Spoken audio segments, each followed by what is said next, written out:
கர்த்தருடைய பரிசுத்த நாமத்துக்கு மகிமை உண்டாவது. இன்றைய நம்பிக்கையின் விதைகளோடு உங்களை சந்திப்பதில் மகிழ்ச்சி அடைகிறோம். யோவான் 8:36 ஆகையால் குமாரன் உங்களை விடுதலையாக்கினால் மெய்யாகவே விடுதலையாவீர். Praise the Lord. பிரியமானவர்களே, ஹாலோகாஸ்ட் என்ற ஒரு பயங்கரமான அனுபவத்துக்குள்ளாக கொண்டு போகப்பட்ட யூதர்கள் அந்த நிகழ்வின் பின்பாக எடுத்த ஒரு தீர்மானம் தான், இனி எங்களுடைய சரித்திரத்தில் இப்படிப்பட்ட ஒரு காரியம் ஏற்படுவதில்லை என்று அவர்கள் ஒரு தீர்மானத்தை பிரைஸ் தி லார்ட். அதாவது பிரியமானவர்களே, யூதர்கள் அந்த தீர்மானத்தை எடுத்தது மாத்திரமல்ல, அதுல உறுதியாக அவர்கள் அதில் வாழ்ந்தார். இந்த வசனத்திலே யோவான் சொல்லுகிறது போல, குமாரன் நம்மை விடுவித்திருக்கிறார். நம்முடைய பாவத்திலிருந்து நம்மை விடுவித்திருக்கிறார். நம்முடைய அக்கிரமத்திலிருந்து நம்மை விடுவித்திருக்கிறார். நம்முடைய சாபத்திலிருந்து நம்மை விடுவித்திருக்கிறார். நம்முடைய மீறுதல்கள், நம்முடைய பலவீனங்கள், நம்முடைய வியாதிகள், நம்முடைய குறைகள் எல்லாவற்றிலிருந்தும் கிறிஸ்து நம்மை விடுவித்திருக்கிறார் என்று வேதம் சொல்லுகிறது. அப்படி அவர் விடுவித்திருந்தால் நிச்சயமாகவே இன்று பிரியமானவர்களே, நீங்கள் விடுவிக்கப்பட்டவர். விடுவிக்கப்பட்ட நாங்கள் செய்ய வேண்டிய ஒரு காரியம் இருக்கிறது. யூதர்கள் பாருங்கள், அவர்கள் எடுத்த தீர்மானத்திலே உறுதியாய் நின்றார்கள். அதை பறைசாற்றினார்கள். மீண்டும்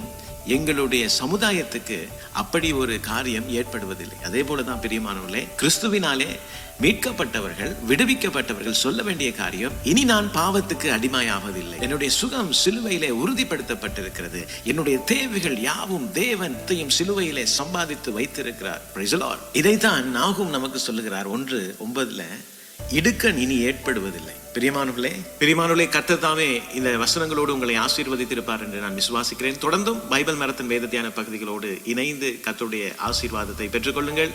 இடுக்கண் இனி ஏற்படுவதில்லை. குமாரன் உங்களை விடுவித்தால் மெய்யாகவே நீங்கள் விடுதலையாக்கப்பட்டவர்கள். God